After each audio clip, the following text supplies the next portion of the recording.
The Empire declared war. The Terran fleet responded with fire and a smile part. The message arrived on a Tuesday morning, though time meant little in the depths of space. Admiral Taiwan stood on the bridge of the TSS Indomitable, his hands clasped behind his back as he watched the holographic display flicker to life. The alien face that appeared was not friendly. High Chancellor Raxthor of the Velkarian Empire looked like a cross between a lizard and a wolf. His scales were deep purple, and his eyes glowed with an amber light that spoke of old power and older cruelty. Behind him, the symbols of his empire blazed in gold and crimson.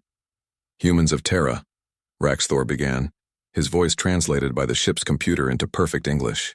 "You have 30 standard cycles to evacuate your outer colonies and submit to Velkarian rule. Refuse and we will erase you from the galaxy. This is not a negotiation. This is a declaration." The transmission ended. Silence filled the bridge of the Indomitable. 60 pairs of eyes turned to look at Admiral Taiwan, waiting for his reaction. The old man was 52 years old with gray hair at his temples and scars on his hands from the colony wars fought 2 decades ago. He had seen battle before. He had lost friends and ships and nearly his own life. But now, watching the space where the alien's face had been, Taiwan smiled. "Sir," Commander Haywan spoke up. She was Taiwan's daughter, though few on the ship knew it. She kept her black hair pulled back tight and her uniform immaculate. "What are your orders?" Taiwan turned to the communications officer. "Send a reply. Tell them we respectfully decline their offer, and tell them we'll see them soon." "That's all, sir?" the young officer asked, his fingers hovering over the console. "That's all?" The reply was sent. Across the bridge, crew members exchanged worried glances. Everyone knew the stories about the Velkarian Empire. They had conquered 23 different species across 47 star systems. Their military was the strongest in the known galaxy. Their ships outnumbered the human fleet 10 to 1. Species that fought them died. Species that surrendered lived as slaves. And Admiral Taiwan had just said no. Haywan waited until the bridge crew returned to their duties before approaching her father. "You smiled," she said quietly. "Why?" Taiwan looked out at the stars beyond the viewport. "Because they have no idea what they've just done. Father, they have 2,000 warships. We have barely 200. "I know." Taiwan's smile didn't fade. "But numbers don't tell the whole story. They never have." 3 light years away on Earth, President Sujin received the same message. She sat in the emergency council chamber, surrounded by advisors and military leaders and politicians who all wanted to speak at once. Some shouted for negotiation. Others demanded they flee to uncharted space beyond the reach of the Velkarian Empire. A few brave souls suggested they fight, though even they sounded uncertain. Sujin listened to them all. She was 48 years old and had been president for 6 years. She had gray streaks in her hair and lines around her eyes from too many late nights and difficult decisions. But her voice was steady when she finally spoke. "Enough," she said. And the room fell silent. "We will not run. We will not surrender. And before we fight, we will consult with someone who has been preparing for this day." "Who?" asked General Park, the head of Earth's defense forces. Sujin pulled out a communication device that few people knew existed. She pressed a single button. "Dr. Kaiwu, we need to talk." The call was answered immediately. On the screen appeared a man in his early 40s wearing a white lab coat and thick glasses. His laboratory was visible behind him, filled with equipment that hummed and glowed with blue light. Dr. Kiwu had been working in secret for 2 decades, funded by black budget money that even most politicians didn't know about. "Madam President," Kiwu said, and he was smiling too. "I assume the Velkarians have made their move." "They have. 30 days until they attack. More than enough time." Kiwu adjusted his glasses. "I'll contact Admiral Taiwan immediately. The Prometheus initiative is ready. Are you certain?" Sujin asked. "If this doesn't work, it will work," Kiwu interrupted gently. "We've spent 20 years preparing for this exact scenario. The galaxy is about to learn why humanity stopped expanding 50 years ago. We weren't being cautious, Madam President. We were building something they can't imagine." The call ended. Sujin looked around the council chamber at the confused and worried faces. She couldn't tell them everything, not yet. Security protocols demanded silence about Prometheus until the moment came, but she could give them hope. "The Velkarians think they know us," she said. "They've studied our colonies, our ships, our weapons. They've calculated their odds of victory, and they like what they see. But they're missing something important. They don't know our history. They don't understand what humans do when we're threatened. What do we do? Asked Ambassador Yuna, the youngest person in the room. Sujin stood up, placing her hands on the table. We adapt. We innovate. We survive. And then we win. Back on the Indomitable, Admiral Taewon received a coded message from Dr. Kiwoo. He read it twice, then deleted it permanently from the ship's systems. Then he called his senior officers to his ready room. They came quickly. Haewon, Captain Dong-ha, who commanded the escort frigates, and Engineer Bo-ra, who kept the fleet systems running. Taewon poured them each a small glass of whiskey, an old Earth tradition before battle. The Valkyrians will reach our outer colonies in 30 days, he said. New Busan will be their first target. 4 million civilians live there. We should evacuate them, Dong-ha said immediately. He was younger than the others, only 35, with fire in his eyes. No, Taewon said. We defend them. With 20 ships. 20? Bora looked shocked. Sir, they'll send at least 200 against a colony that size. That's suicide. It would be, Taewon agreed, if we were fighting a normal battle. But we're not. He raised his glass. In 30 days, the Valkyrians are going to learn something about humanity. Something we've kept secret for half a century, and after that, the galaxy will never see us the same way again. They drank. The whiskey burned going down, but it steadied their nerves. Outside the ready room, the Indomitable continued its patrol, and across human space, other ships received similar orders. 20 vessels began moving toward New Busan. Crews were briefed on something called Prometheus Protocol. Though many didn't fully understand what it meant, they would understand soon enough. In his laboratory on Earth, Dr. Kiwoo watched readouts on a dozen screens. Nanomachines, trillions of them, were being loaded onto the 20 ships heading to New Busan. Each machine was smaller than a grain of sand, but smarter than most computers. They could think, adapt, and most importantly, they could integrate with any technology in the known galaxy. 50 years of research. 20 years of testing, and now finally they would see combat. Kiwoo smiled, just like Admiral Taewon had smiled, just like President Sujin had smiled. Because they all knew the same secret.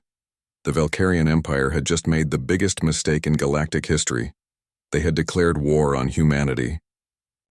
The Empire declared war. The Terran fleet responded with fire and a smile part 2. The Valkyrian armada arrived at New Busan exactly on schedule. War Marshal Threnkal commanded the fleet from his flagship, a massive dreadnought called the Eternal Victory. He was old for a Valkyrian, nearly 300 years by human counting, and he had never lost a battle. His scales were silver with age, and his crew feared him almost as much as they respected him. 200 Valkyrian warships dropped out of faster-than-light travel at the edge of the New Busan system. Their sensors immediately detected the defending force, 20 human vessels, spread out in a defensive formation around the colony planet. The human ships were small compared to Valkyrian dreadnoughts, sleek and painted dark gray with blue markings. On the bridge of the Eternal Victory, Threnkal's tactical officers began laughing. They couldn't help themselves. 20 ships against 200 was not a battle. It was a massacre. Perhaps the humans are braver than we thought, one officer said, still chuckling, or more stupid. Threnkal did not laugh. He had studied human history during the flight to New Busan, reading everything the Valkyrian intelligence services had gathered. Humans were young, yes, barely 200 years in space, but their planet had been soaked in blood for thousands of years before that. They knew how to fight. They knew how to kill. Species didn't survive that long by being stupid. Open communications with the lead human vessel, Threnkal ordered. Give them one chance to surrender. The human ship was called the TSS Last Stand. Captain Dong-ha commanded it from his bridge, watching the Valkyrian fleet approach on his displays. He was calm, his hands steady on the armrests of his command chair. Around him, his crew worked quietly, efficiently. They had all volunteered for this mission.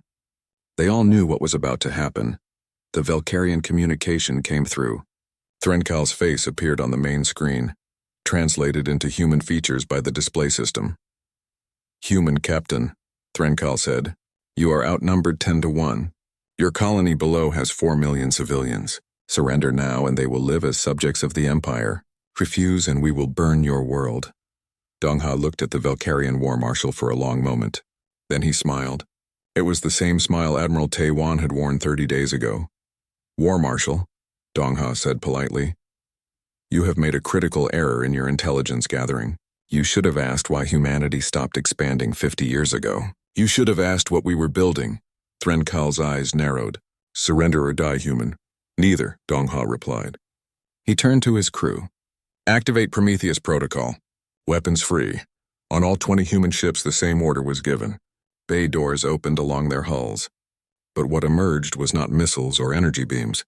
Instead, each ship released a cloud of silvery mist that spread out rapidly into space. The mist sparkled in the light of the system's star, beautiful and deadly. On the Eternal Victory, sensors detected the mist immediately. Threnkal's science officer studied the readings and looked up in surprise. War Marshal, they've released nanomachines. Trillions of them. But the configuration is unlike anything in our database. Nanomachines? Threnkal was confused. Several galactic species used nanomachines, but they were mostly for repairs and construction. They weren't weapons. What are they doing? Spreading, sir. Fast. The cloud will reach our forward ships in 30 seconds. Shields to maximum, Threnkal ordered. All ships maintain position. It's just machines. Our shields will stop them. The silvery cloud hit the first wave of Valkyrian ships. Their shields flared bright blue as the nanomachines made contact. For a moment, it seemed like the shields were holding. Then something impossible happened. The shields grew brighter, stronger. The nanomachines weren't being stopped. They were integrating with the shield systems, improving them, learning from them. On the bridge of one Valkyrian cruiser, the shield officer watched his displays in horror as the nanomachines rewrote his systems at a molecular level. Sir, he shouted to his captain, the machines are inside our shields. They're in our computers. His console went dark. Then it lit up again, but the language had changed from Valkyrian to human script. The weapon systems rebooted. The engine controls changed. Throughout the ship, every system began responding to new protocols, new programming, new masters. The captain tried to shut down all systems, but his commands were ignored. His ship no longer belonged to him. On the last stand, Engineer Bora monitored the integration process on her screens. She was 32 years old, brilliant with technology, and she had helped design parts of the Prometheus system. Now she watched it work in real combat for the first time. Integration complete in 40 Valkyrian vessels, she reported, her voice steady despite her racing heart. They're ours now, Dong-ha nodded. Have the captured ships target the rest of the Valkyrian fleet. On the Eternal Victory, Threnkal watched his forward ships begin firing on their own allies. His communication systems were flooded with panicked reports. Ships were being taken over. Systems were failing. The nanomachine cloud was spreading exponentially, each infected ship releasing more machines, creating more clouds. All ships retreat, Threnkal roared. Maximum speed. Get away from the cloud. But it was too late for many. The nanomachines moved faster than ships could run.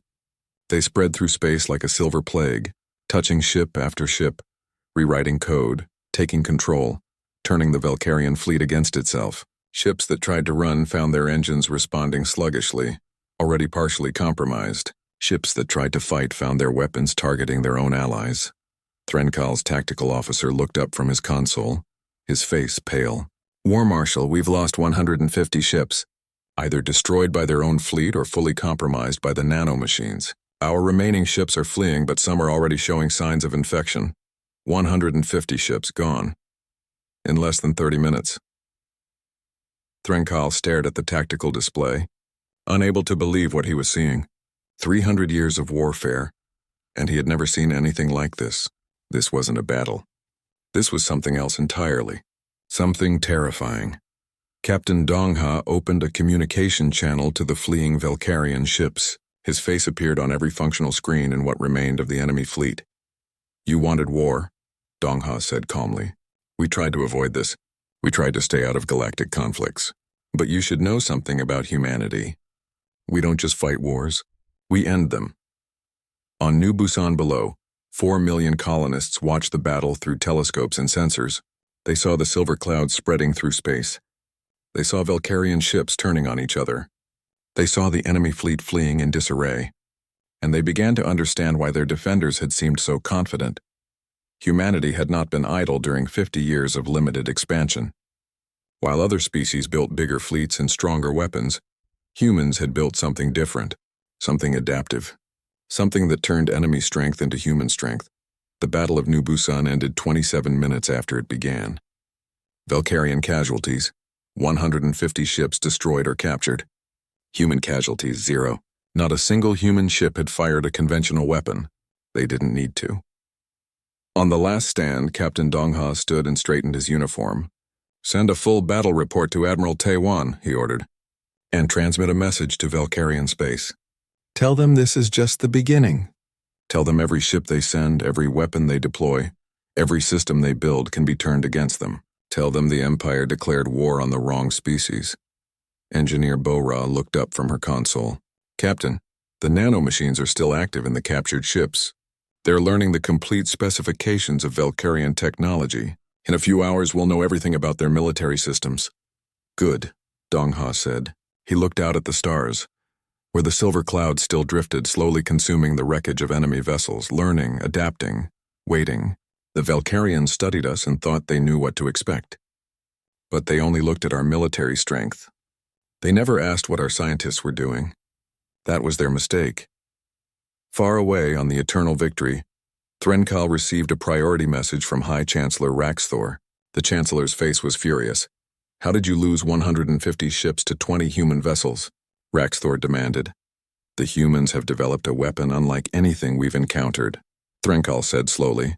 "Nanomachines that can take control of our ships, learn our technology, and turn it against us. This isn't warfare as we know it, Chancellor. This is something new." "Then we adapt," Raxthor snarled. "Mobilize the entire fleet. Every ship. Every weapon. We will crush Earth itself." Threnkal wanted to argue, to explain that sending more ships might just give the humans more weapons to capture. But he knew better than to contradict the Chancellor.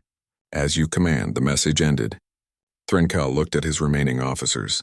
"Prepare for a full-scale invasion of the Sol system," he said quietly. "And pray to whatever god still listen that we survive what comes next." The Empire declared war. The Terran fleet responded with fire, and a Smile Part 3 news of New Busan spread across the galaxy in hours.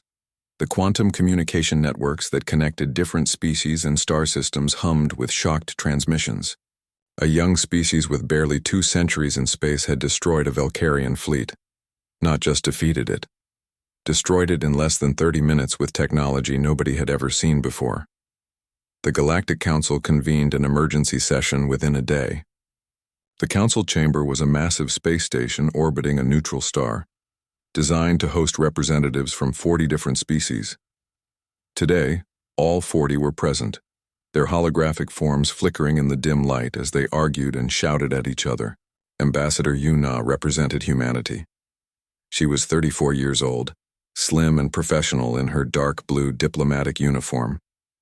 She sat calmly in the human delegation's seat, while species representatives around her demanded answers, threatened sanctions, and called for immediate disarmament of human forces. The council speaker, a being made of crystalline structures who called himself Velthos, finally restored order by pulsing with bright light that hurt to look at.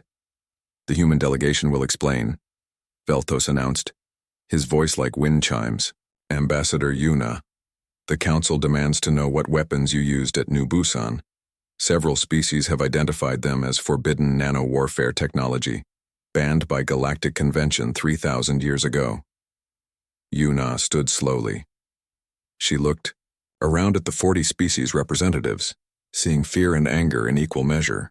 They were scared of what humanity had revealed. Good. Fear meant respect. "With respect, Council Speaker," Yuna began, her voice clear and steady.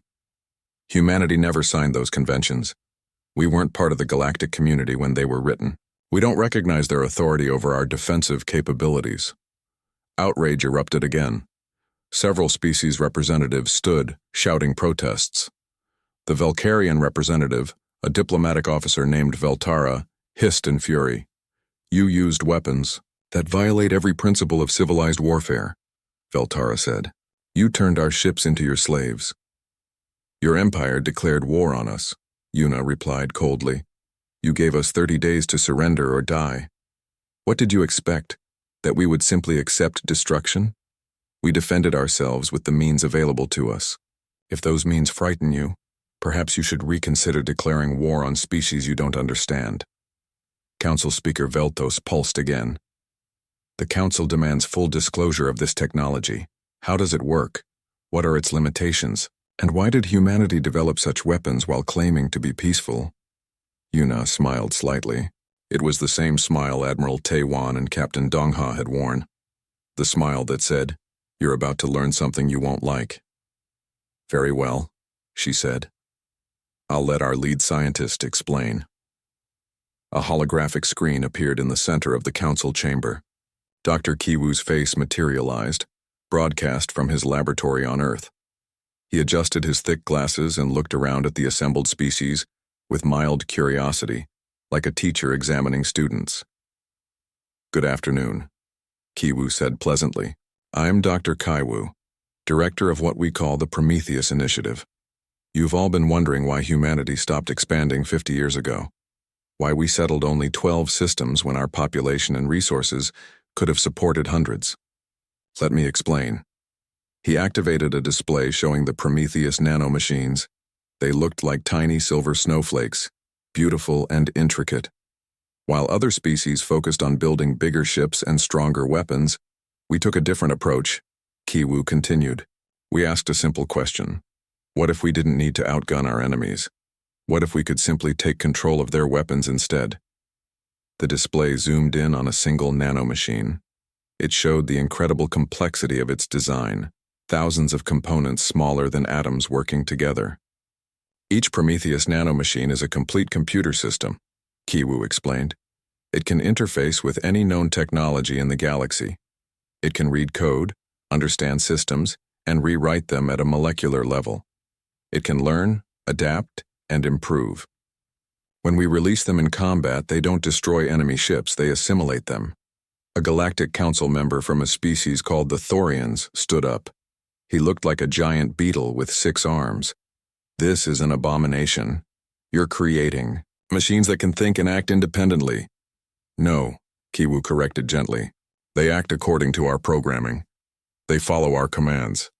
They're tools, not independent beings. Very sophisticated tools, but tools nonetheless." Another species representative spoke up, her voice worried. "But if these machines can control any technology, what stops them from taking over everything? What prevents them from turning on you?" Kiwu smiled.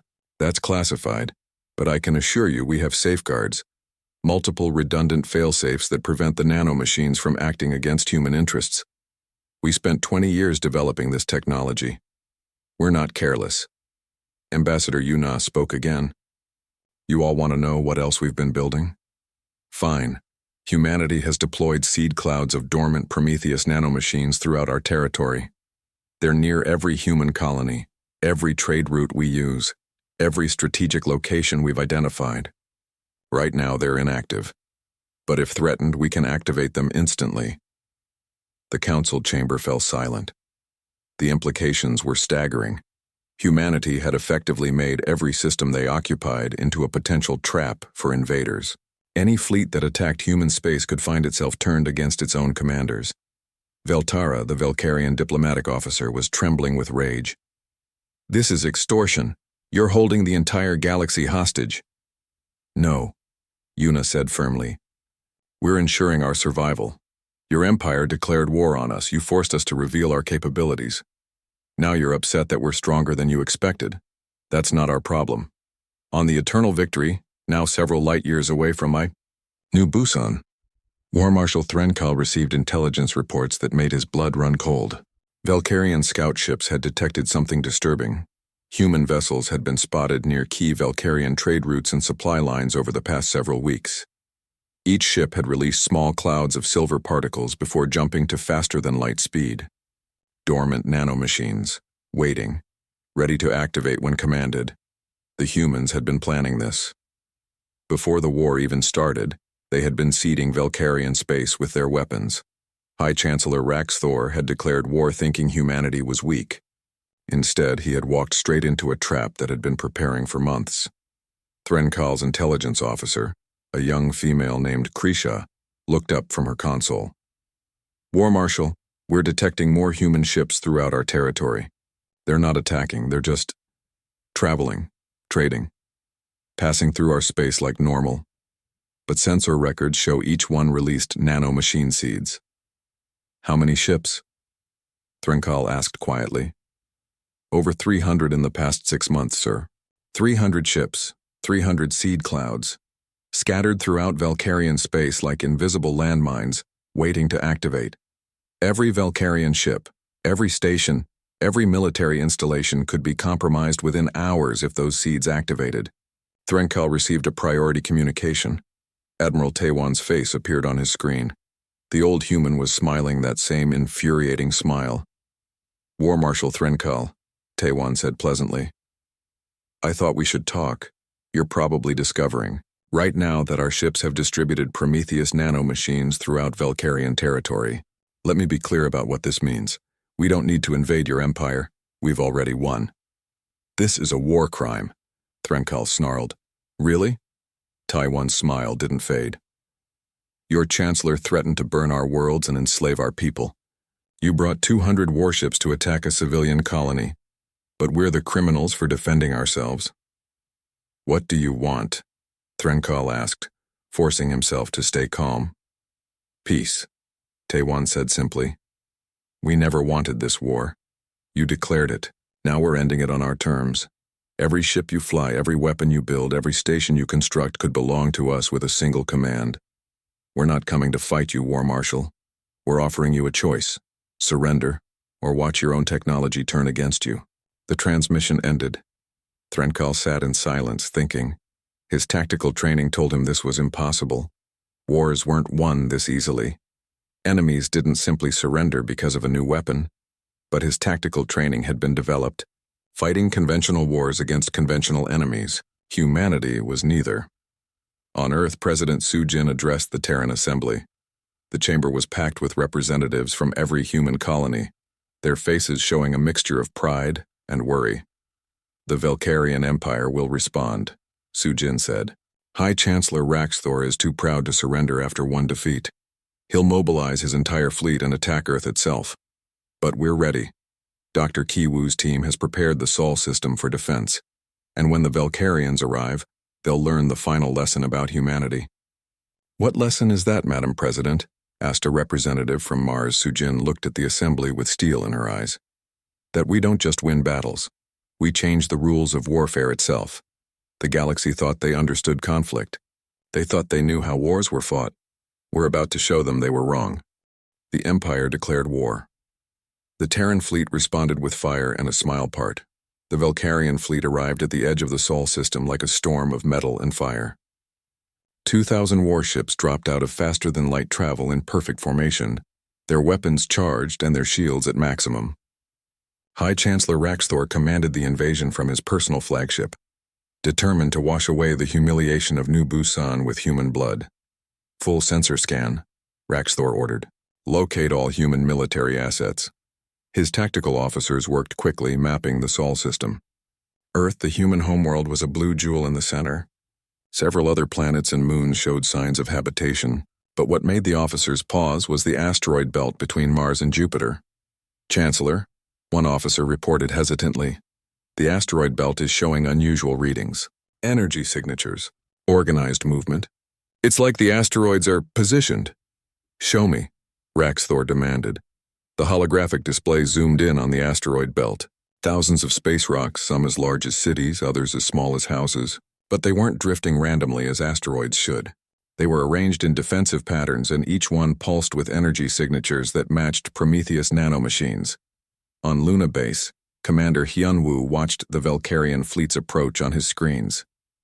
He was 40 years old, built solid like a wrestler, and he had spent the last month preparing the Sol system's defenses. Behind him, his command crew monitored hundreds of systems simultaneously. The Valkyrians are scanning the asteroid belt, one officer reported. They've noticed the modifications. Good, Hyunwoo said calmly. Let them see.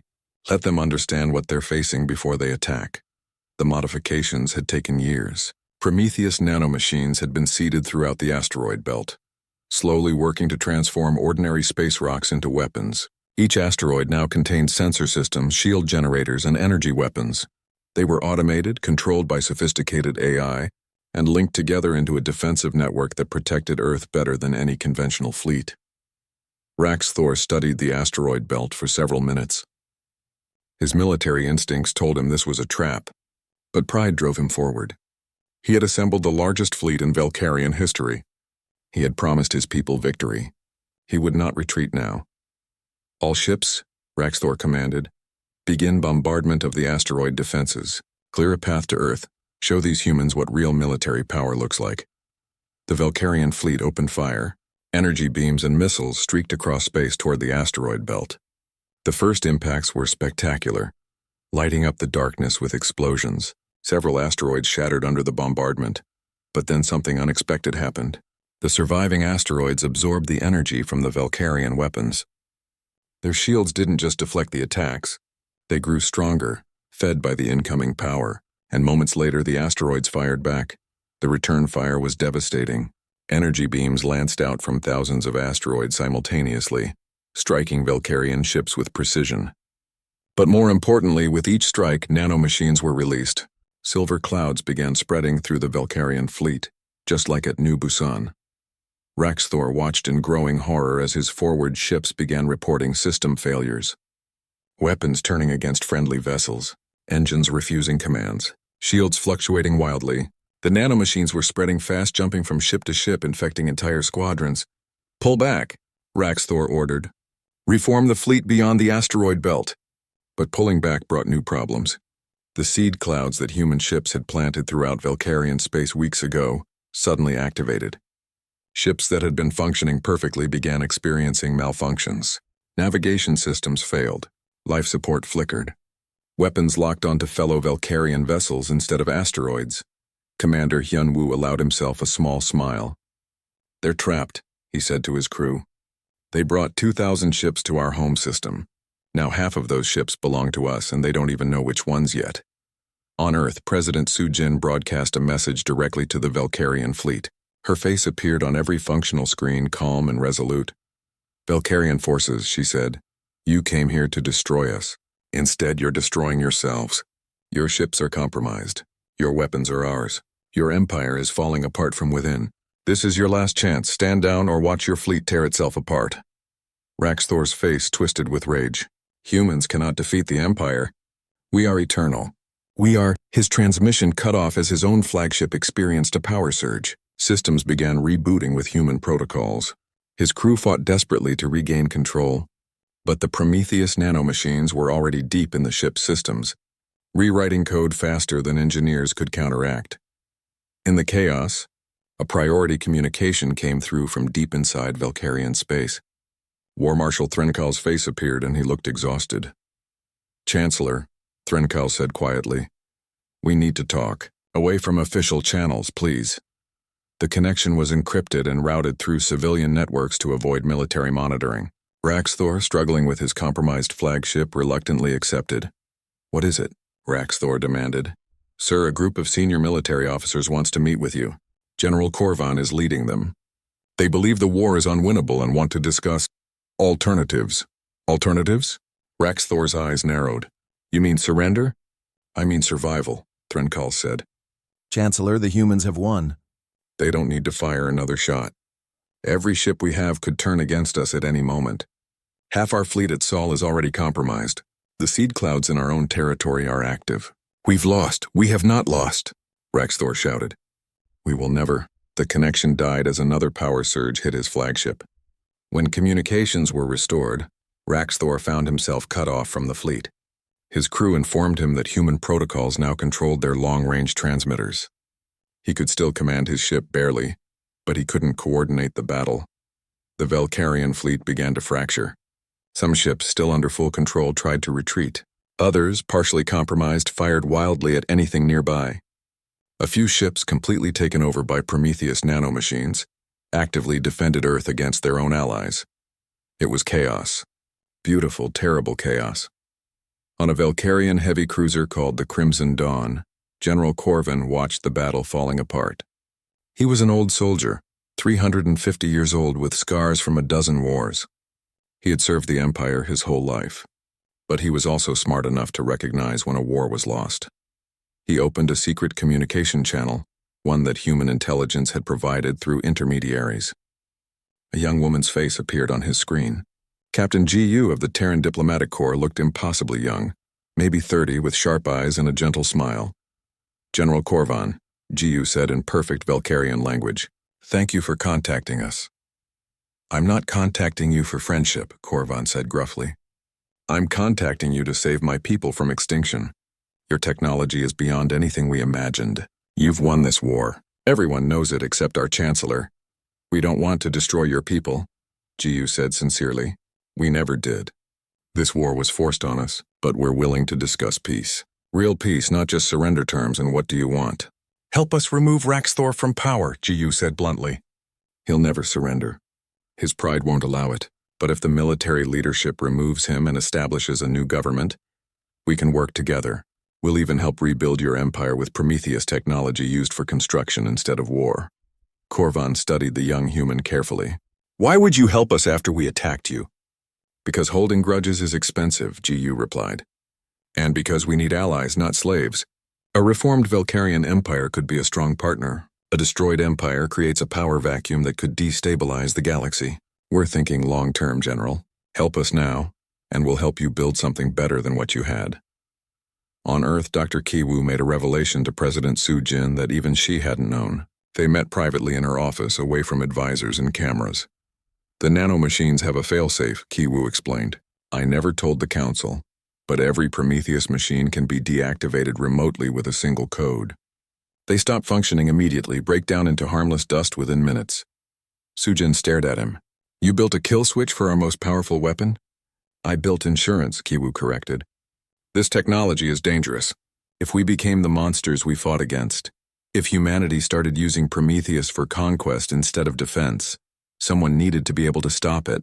That's why the failsafe exists, and that's why we need to offer it to the galaxy once this war ends." "Offer it? You want to give away our advantage?"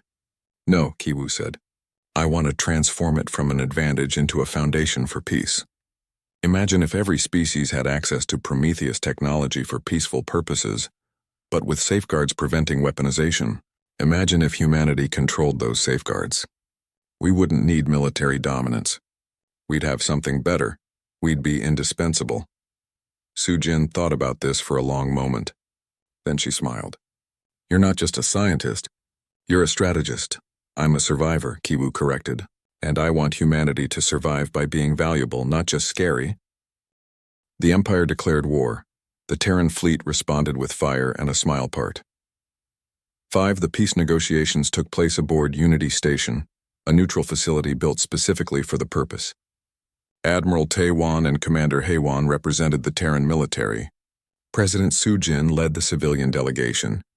Across the long conference table sat General Corvan and the newly elected Premier Tilvara of the Valkyrian Federation, the government that had replaced Raxthor's empire. Tilvara was young for a Valkyrian leader, only 200 years old with deep blue scales and intelligent yellow eyes. She had been a senator before the war, one of the few who opposed Raxthor's aggressive expansion policies. Now she led her people into an uncertain future. "We come here humbled," Tilvara began, her voice translated by the conference systems. "The Valkyrian people acknowledge that we started this war through arrogance and aggression. We pay the price for our Chancellor's pride. Many of our ships are destroyed. Our military is fractured. Our economy struggles. We ask for mercy." President Sujin nodded slowly. "Premier Tilvara, humanity doesn't want to see your people suffer. But we also won't accept empty apologies. We need real change, real commitment to peace, and what do you want from us?" Corvan asked. The old general looked tired but determined. "Partnership," Sujin said simply. "Not surrender. Not reparations. We want to help you rebuild your society into something better than the Empire was. And we want you to help us build a safer galaxy for everyone."